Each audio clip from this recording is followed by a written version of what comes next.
भारत सरकारको सूचना एवं प्रसारण मन्त्रालय अन्तर्गत पत्र सूचना कार्यालय गान्तोकले 14 मार्चको दिन सिक्किमका पत्रकारहरूका निम्ति मिडिया कार्यगोष्ठी वार्तालाप आयोजित गरेको थियो। यस अवसरमा अन्य पछौटे वर्ग आयोग सिक्किमकी अध्यक्ष सुश्री पवित्र भण्डारी मुख्य अतिथि हुनुहुन्थ्यो। आम बजेट 2022 कुनै पनि नागरिकलाई पछि नछोड्ने तथा पूर्वोत्तर क्षेत्रको सम्भावना कार्यगोष्ठीको विषय रहेको थियो।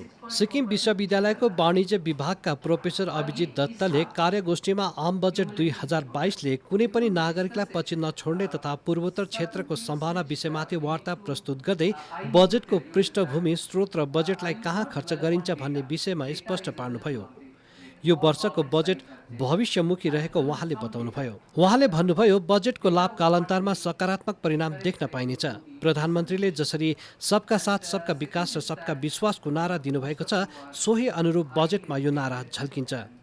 यस अवसरमा उहाँले पीएम गतिशक्ति, एमएसएमई, शिक्षा, कृषि, स्टार्टअप, डिजिटल ब्याङ्किङ आदि विषयमा प्रकाश पार्नुभयो।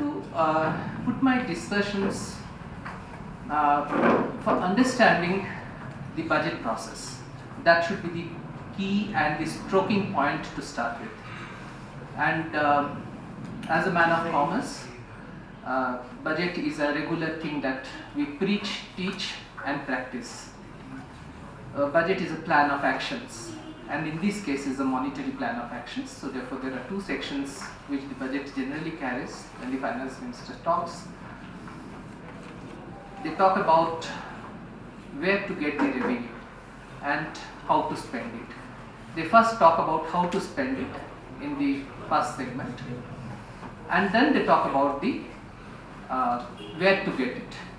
In typical financial world, we say it, where come, where go statement. Where do I get and where does it go? So they start with the where do I let it go, and then they come to the fact that where do I get it.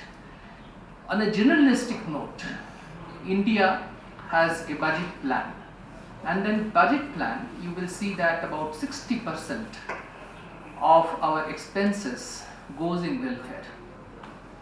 Another, I was just browsing through some government reports, 13 to 14% goes on defending the country, which is defense plus other.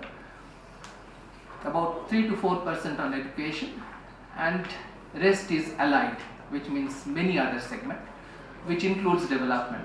यसैगरी नाबार्डका DGM विजय भट्टले कृषिका लागि मार्गचित्र एवं सिक्किमको सम्भावनामाथि आफ्नो वार्ता प्रस्तुत गर्नुभयो। उहाँले आम बजेट 2022मा सिक्किम सहित पूर्वोत्तर भारतका लागि धेरै लाभकारी योजनाहरू समावेश गरेको बताउनुभयो। Due to diversion of land for non-agriculture purpose like housing and infra development. Agriculture production in Sikkim has remained stagnant at lower than both regional and national average for all major crops.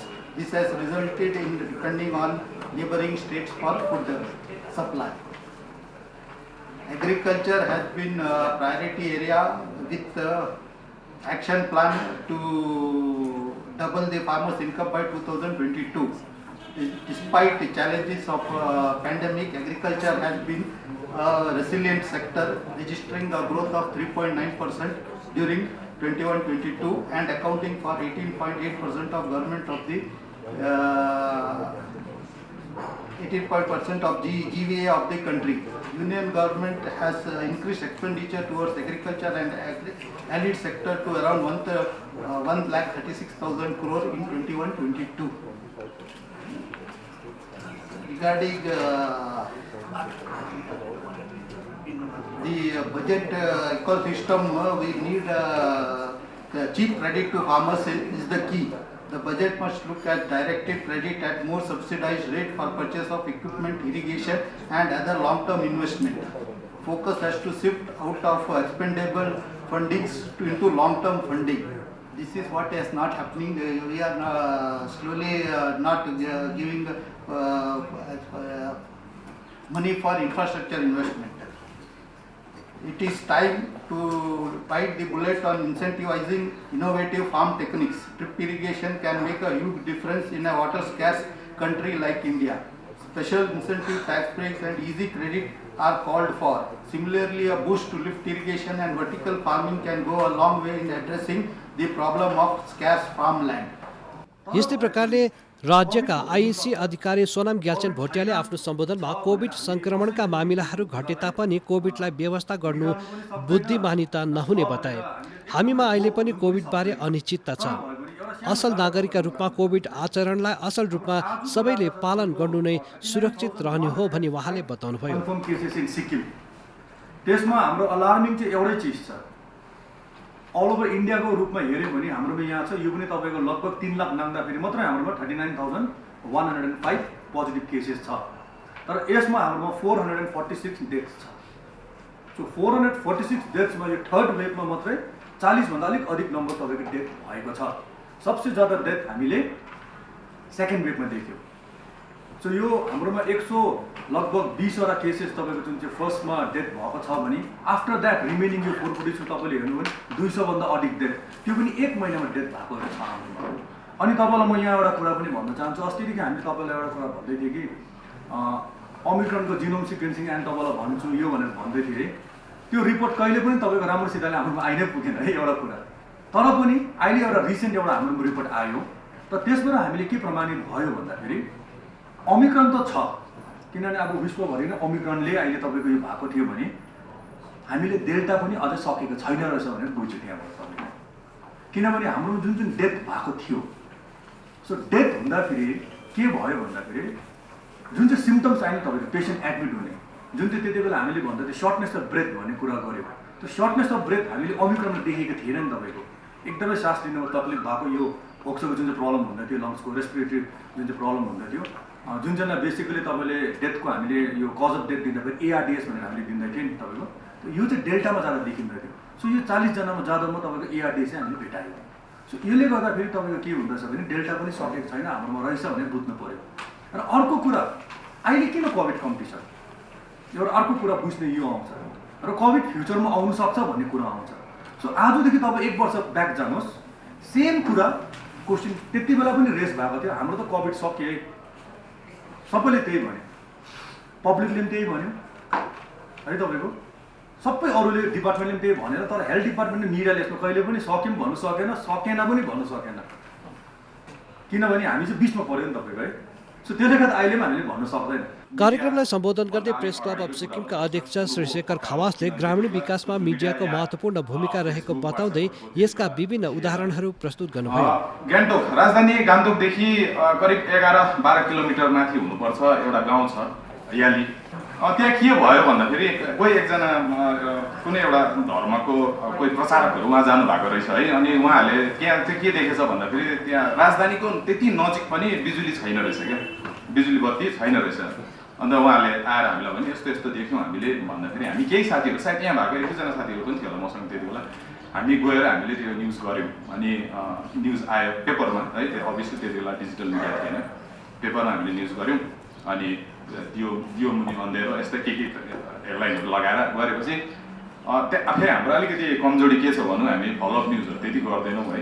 अनि त्यो बिर्स्यौँ। अनि त्यसको केही महिना पनि पुगेको थिएन ल, पछाडि त्यहाँको 1-2जना बासिन्दाले हामीलाई राजधानीमा आएर भेट्नु भयो क्या। अनि सानो पोकाहरू केही पनि यसो उपहारहरू केही सब्जेक्टहरू केही ल्याइदिनु भएको रहेछ क्या।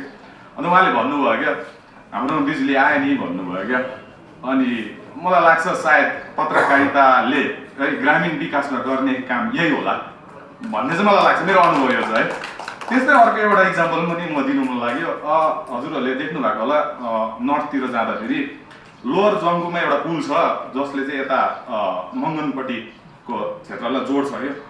अनि त्यो पुल चाहिँ के भएछ भने त्यो पुल चाहिँ बनिएछ तर खालि खातामा मात्रै बनिएछ, पुल थिएन त्यहाँ क्या। त्यो कुरा हामीले थाहा पायौँ। त्यसमा पनि अब म एक्लै भन्दिनँ, हाम्रै धेरैजना साथीहरू हामी गयौँ त्यसको कभरेजको लागि। अनि हामीले न्युज गऱ्यौँ। अनि अदृश्य पुल भनेर है, पुल छ तर देख्दैन भनेर। अनि अहिले त्यो पुल छ क्या। अनि बेला बेला त्यो बाटो हिँड्दाखेरि त्यो पुल हेर्दाखेरि मनमा जुन सन्तुष्टि आउँछ नि त्यसको अर्कै मजा छ कि अनि अब सायद यहीहरू होला है अनि यस्तै मलाई भन्नु मन लाग्यो अनि यस्तै एक दुईवटा इक्जाम्पलहरू अरू पनि छ। यसरी नै जर्नलिस्ट युनियन अफ सिक्किमका अध्यक्ष श्री भीम रावतले सरकारी र निजी मिडिया एकाअर्काका सम्पूरक रहेको बताउँदै दुवै क्षेत्रको उद्देश्य जनतालाई सुसूचित गर्ने रहेको बताउनुभयो। राज्यमा सरकारी र निजी दुवै मिडियाले आफ्नो दायित्व निर्वाह गरिरहेको जनाउँदै सरकारी भन्दा निजी मिडियाको पहुँच अधिक भएको आफूले अनुभव गरेको उहाँले बताउनुभयो। राज्यमा निजी मिडियाको पहुँच धेरै रहेको र विशेष चुनावको समयमा आचार संहिता लागू भएपछि निजी मिडियाको भूमिका झन बढेर जाने कुरालाई ध्यानमा राखेर यसलाई सरकारले पृष्ठपोषण गर्नुपर्ने आवश्यकतामा उहाँले जोड दिनुभयो। सरकारका मिडिया र हामी प्राइभेट मिडिया चाहिँ एकाअर्काका सम्पूरक हौँ, परिपूरक हौँ सोच्दाखेरि हो र भन्ने जस्तो प्रश्न चिन्ह आउँछ। कसरी?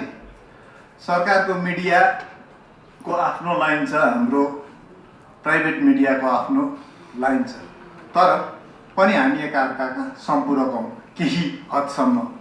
र कसरी सम्पूरक हौँ भन्ने कुरामा अब अलिअलि मैले यो मेरो स्मरण शक्ति अलिक हराउँदै गएकोले मैले हेटेटे भन्नु सक्दिनँ र अलिअलि कोरकार पनि पारेको छु है। सरकारी र निजी जुन मिडिया छ एकाअर्काका सम्पूरक, पहिलो कुरो त हामी हाम्रो धरातल भनेको चाहे प्राइभेट मिडिया होस् चाहे सरकारी मिडिया होस्, हाम्रो धरातल एउटै छ। त्यो धरातल भनेको सत्यता, सत्य हो। अनि अर्को चाहिँ हो जनहितका लागि, हामी दुवै जनहितका लागि जिम्मेदार हौँ होइन, जवाबदेही हौँ। र त्यसले गर्दाखेरि हामी यो कुरामा कम्प्लिमेन्ट हुन सक्छौँ, हामी यो दुईटामा एकाअर्काको सम्पूरक बन्न सक्छौँ। र आज प्राइभेट मिडियाको आफ्नै सङ्घर्ष छ, सरकारी मिडियाको आफ्नै सङ्घर्ष छ, तर ती दुवैको उद्देश्य के छ भन्दा जनतालाई सुसूचित गर्नु, जनतालाई सत्य कुरा बुझाउनु। हामीले त्यसमा एक सहयात्री, सम्पूरक नभने पनि एक सहयात्रीका रूपमा हामी एकाअर्कामा हामी यसरी अघि बढ्न सक्छौँ। यसरी नै पत्रकार अजय थामीले ग्रामीण क्षेत्रमा पत्रकारिता गर्दा आउने चुनौतीहरूमाथि प्रकाश पार्दै विशेष ग्रामीण क्षेत्रमा सम्पर्क माध्यम, सञ्चार र अन्य चुनौती रहेको बताउनुभयो। हुन त अहिले हामी हेऱ्यौँ भने प्रत्येक गाउँमा है रोड त पुगेको छ, तर त्यहाँसम्म पुग्नको लागि चाहिँ आज हामीले आधी घन्टाको बाटो छ भने त्यसलाई 1 घन्टा या त 2 घन्टामा हामी पुग्नुपर्छ, किन भन्दाखेरि बाटोको कन्डिसन राम्रो छैन है। अनि मेरै घरदेखि एयरपोर्ट जानको लागि चाहिँ जुन बाटो त बनेको छ खालि 5 किलोमिटर हो, तर म त्यो बाटो 5 किलोमिटर हिँड्न सक्दिनँ, किन भन्दाखेरि त्यहाँनिर बाटो हिँड्नै लायकको छैन। अनि म 15 किलोमिटर भएर त्यहाँनिर पुग्नुपर्छ। अनि तपाईँले याद गर्नुहोस् है, अनि त्यस्तो त अब प्रत्येक गाउँमा अब समस्याहरू त छँदैछ है। अनि कनेक्टिभिटीको एकदमै समस्या छ है।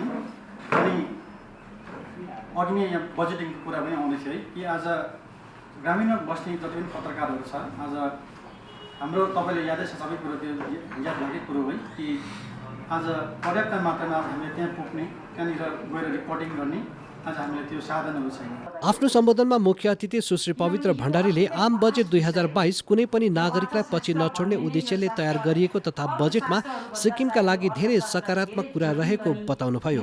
उहाँले अझ भन्नुभयो, केन्द्रीय बजेट 2022मा कृषि क्षेत्रमा विभिन्न पहलसितै रासायनिक मुक्त खेतीलाई देशभरिमा प्रोत्साहन गर्ने जुन पहल गरिएको छ त्यो सराहनीय छ र सिक्किमले धेरै पहिला नै यसलाई अपनाइसकेको थियो।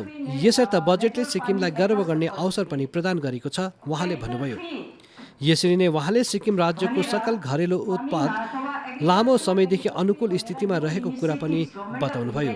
सुश्री भण्डारीले प्रजातन्त्रमा मिडियाको भूमिका महत्त्वपूर्ण हुने बताउँदै राज्य सरकार समावेशी राजनीतिमा विश्वास गर्ने भएकोले पत्रकार र पत्रकारिताको इतिहासलाई जीवन्त राख्न सरकारले हरसम्भव प्रयास गर्ने बताउनुभयो। विशेष प्रिन्ट मिडियाको अवस्था दयनीय भएको र यसलाई के कस्ता पहल गरेर संरक्षण गर्ने त्यस विषय पत्रकार सङ्घले हितधारकहरूको सल्लाह लिएर सरकारमा सुझाव राखे सरकारले निराश नपार्ने पनि उहाँले बताउनुभयो। अघि एउटा बजेटको कुरा आउँदै गर्दा हाम्रा प्रोफेसर अभिजित दत्तज्यूले भन्नुभयो, सिक्किमले लामो समयदेखि लगातार रूपमा आफ्नो जिडिपीलाई चाहिँ यथास्थितिमा राखेको छ, त्यसलाई घट्नु दिएको छैन भन्ने कुराहरू गर्नुभयो। त्यो पनि सिक्किमको लागि गर्वको विषय हो। र अब यो कुराहरू एक प्रकार एकातिर छ भने अर्कोतिर कोभिडको कुराहरू आउँदै थियो अघि है। र कोभिडमा हामीले लापरवाही गर्ने कि नगर्ने अनि कस्तो स्थितिमा कोभिड सर्छ, यी यावत कुराहरू हाम्रा आइएसी अफसर सोनाम भुटियाज्यूले हामी समक्ष अघि राखिदिनु भएको छ है। हामीले पनि लापरवाही नगरौँ, हामीले पनि मास्कको प्रयोग र सेनिटाइजरको प्रयोगलाई बन्देज नगरौँ। अहिलेसम्म हामीलाई थाहा छैन भोलि फेरि अर्को कोभिडको अर्को भेरिएन्टले हामीलाई आक्रमण गर्छ कि गर्दैन भन्ने कुरा हामीलाई थाहा छैन। तर सतर्कता नै हाम्रो पहिलो लक्ष्य हुनुपर्छ जस्तो लाग्छ। अघि यहाँ उहाँले भन्नुहुँदै थियो 436 जनाको मृत्यु भएको छ अहिलेसम्म भनेर है। लगभग 3000 प्लस हामीसँग बिमारीहरू हुनुहुन्थ्यो, त्यसमध्ये 436 जनाको मृत्यु भएको छ। अनि त्यो 436 जनाको पीडा त्यो परिवारको एउटैको मात्र होइन, त्यो परिवारलाई जो कोभिडले लग्यो ती परिवारहरूको पीडालाई हामीले पनि महसुस गर्नुपर्छ। अनि यहाँ हाम्रो सामु धेरै पत्रकार बन्धुहरू हुनुहुन्छ जो कोभिडको त्यो आक्रमणबाट उहाँहरू पनि आक्रान्त हुनुभएको थियो। उहाँहरूलाई सोध्नुहोस् त्यो एकान्तवास कस्तो निर्दयी हुन्छ भनेर। त्यसैले गर्दा हामीले कोभिडको जुन प्रोटोकल छ त्यसलाई हामीले पालन गरौँ। हामीले सोशल डिस्टेन्सिङ गर्नु हामी सायद नसकौँला, तर हामीले मास्कको प्रयोगलाई चाहिँ निरन्तर जारी राख्यौँ भने सायद हामी केही हदसम्म यो कोभिडबाट बाँच्न पनि सक्छौँ होला। यसैले गर्दा यो चिजलाई चाहिँ हामीले बिर्सनु हुँदैन जस्तो लाग्छ। यसअघि कार्यक्रममा स्वागत सम्बोधन राख्दै पिआइबी शिलङका मिडिया तथा सञ्चार अधिकारी गोपाजित दासले सरकारका विभिन्न कल्याणकारी योजनाहरूबारे पत्रकारहरूलाई जागरुक गराएर जनतासम्म पुर्याउनु वार्तालाप कार्यक्रमको उद्देश्य रहेको बताउनुभयो। Press Information Bureau to make the journalists of the states aware of the schemes and the initiatives that the government is taking from time to time. We take a particular theme, we take a particular subject, we call experts from the field and try to make the journalists aware of those initiatives so that in turn they share their knowledge with the general public and make them aware.